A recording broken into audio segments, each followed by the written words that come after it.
Hey everybody, it is me. I wanted to come on here and share some insight and a little bit of vulnerability of what's been going on for the past few days.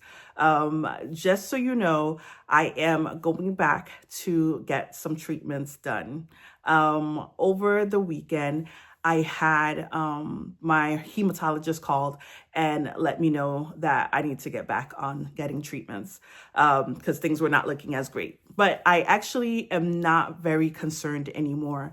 At first, I think it was Thursday, I was getting ready to go on PTO, and I just felt like my heart was pumping, I guess, harder, you would say. I know that usually if there's something I'm starting to feel, something is on my mind, something is a concern. So I kind of knew something was going to be coming. So the doctor let me know.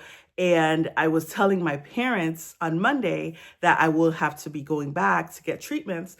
And they were telling me how my pastor back in Georgia had actually was in service and he mentioned my name during service. And but it was because the person he was referring to had the same first name as myself. And so it was just not strange because God doesn't do anything strangely or that is strange. It was like, wow, he mentioned my name and here I am about to go back into treatment because he was talking about another person with the same name who was also sick and needed prayer. I say this because I'm not concerned at all. It's just more so the recovery process is usually the more of a challenge for me because it requires a lot of physical recovery and mental recovery. But I think about I think Luke 12, where when it talks about not to worry. And it talks about how the ravens do not sow or do not reap. So, but God knows what they need. So for me, I feel the same way. God knows what I need. So therefore, he puts things aligned so that it can happen the way he planned it. And I share this because to me, this is a good opportunity to share a little testimony of what happened in 2023. The night before I went into the hospital, I came from work and I was laying on my couch and I was listening to a church sermon because I didn't go to church that day. I was listening to it and I started falling asleep. And in my sleep, the sermon is still going on, but I saw myself in a hospital. And in the hospital, I was telling the doctor the symptoms and what I was feeling. And as I'm talking to him, he starts breaking out into like a deep prayer, like a deep praying over me. I'm like, what? That's strange. Why is a doctor, praying like this? Like he's some kind of pastor or something like that. So throughout, he's praying. And slowly I start to wake up in real life. I start to wake up. And that was my sign that night. I was like, you know what? I've been having a lot of these symptoms. It's time for me to go to the hospital. So I went to the hospital that Monday, and Tuesday, I remember a lot of things. And then and I had blood transfusions. I had different things happening. And then I think from Tuesday night is what I could remember. The next time I was fully conscious was Sunday, that I recall. So I spent 3-4 days in a coma state, in a unresponsive state.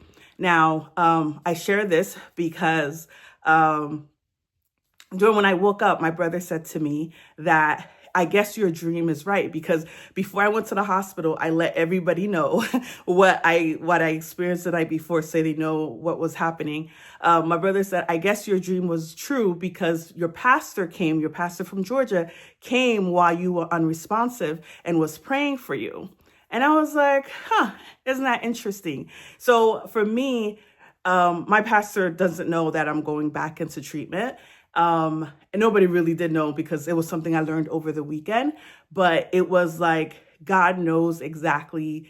He aligns things for me in many ways. And I'm sure and hope that he does the same thing for you. He always reveals certain things and what I should do next and what's going to happen to prepare myself. So why am I sharing this now? Besides the fact that I'm going back into treatments again, I've always wrote in my New Year's resolution a personal mission statement of who I wanted to be for many years, or my purpose in life. So my mission statement has always been to educate, motivate, and enable myself and all those around me to know, love, and live their life loving who God has made them to be wherever they are in life. And for me, my core value was committed to being very authentic and genuine person. So I share this with you now because as I'm preparing to go into 2026, I know that my goals that I've had in the past, they're still there, and I am fully ready to pursue them and hope that God can bring me to people's lives. My experiences, things that I've shared will also be helpful as other people are going through their own life transition. Yeah. So I am getting myself ready to go get some rest, as tomorrow is the big day, and I hope to see you all in the future. Bye.